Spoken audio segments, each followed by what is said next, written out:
And we got to keep moving to the final conference, guys, and that's the SEC. And yeah, only these games to talk about. So let's start with LSU and Vanderbilt. 31-24. Commodores overcome the Tigers at home. Really rare occasion where Vanderbilt is favored by 2.5 points, and they prove it right. LSU just struggling on offense. No offensive line really, especially in the tackle positions in terms of protecting the quarterback. Can't really run the ball. There's too much of an overemphasis on trying to pass it. I understand Garrett Nussmeier is back there, but when you have a young offensive line that's struggling in the perimeters and protecting the quarterback, what you need to do is take a little bit of pressure off of them by running the ball effectively. They cannot do that whatsoever, and that's why they continue to lose in the SEC conference. 31-24. They're on the road. Oklahoma, they squash out Cocktober and beat the Gamecocks, who we picked this past week. We really wanted it to happen. We wanted Cocktober to at least start this weekend. It looks like it might not go off whatsoever because they got to play Alabama next week, and that'll be the last time South Carolina plays in October.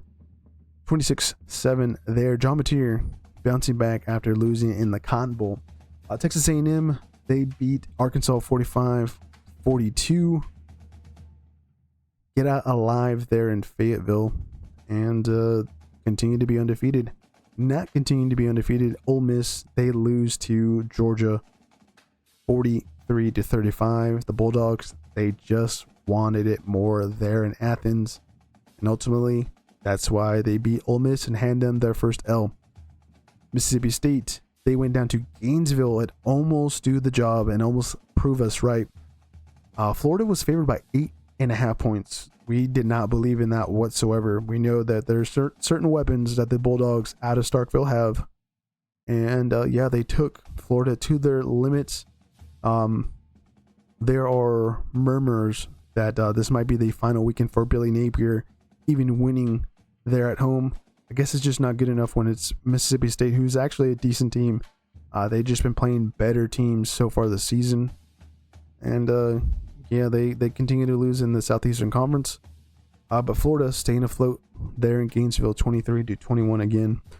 Game that went to overtime. Texas and Lexington, 16-13. Longhorns just survive. Their defense just holding on to games by threads at this point. Their offensive line just non-existent, it feels like. That left guard position, massive hole. I think in the Red River rivalry, they had to start a true freshman. And that's just an area that they're just being exposed in. If you can't run the ball in the Steve Sarkisian offense, you're just not going to be able to move the ball whatsoever. It doesn't matter who's at quarterback. It doesn't matter who you have out wide. If your offensive line can't play at a top tier position or a top tier level, like, you're just going to have to win nail biters. And that's what we saw this past weekend there in Lexington, as again, Texas barely gets out alive against Kentucky.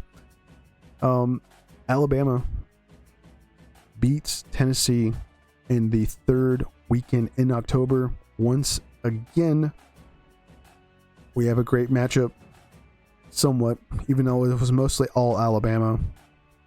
They were favored by 8 points. Tennessee maybe should have had a touchdown, so it could have ended 37-27. Definitely was a lot closer throughout. It just mostly was Alabama being ahead. But again, ultimately they win 37-20 there in Tuscaloosa. The final game to talk about for this past weekend is Missouri versus Auburn. This game went to double overtime. It was a missed field goal at the end of a regulation where Eli Drinkwitz thought he had it through the uprights. It was no good. Gave that lifeline to the Tigers, but unfortunately in double overtime they lose again, 23-17 there. Let's take a look at the conference here for the SEC in terms of standings. It'll be the final one we look at here. Texas A&M is at the top at the tippity top of the Southeastern Conference. It's kind of weird to see.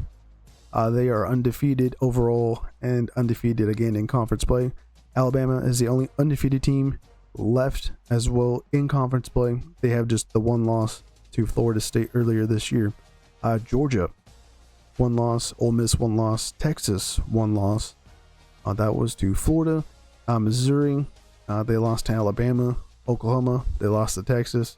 And then Vanderbilt, well, they lost to Alabama. And that's how I kind of, the Crimson Tide are up there, and then they should be moving themselves, I think, into the top 5 after this weekend, to be quite honest with you. Anyways, that is going to be basically it, as those are the standings again for the Southeastern Conference. As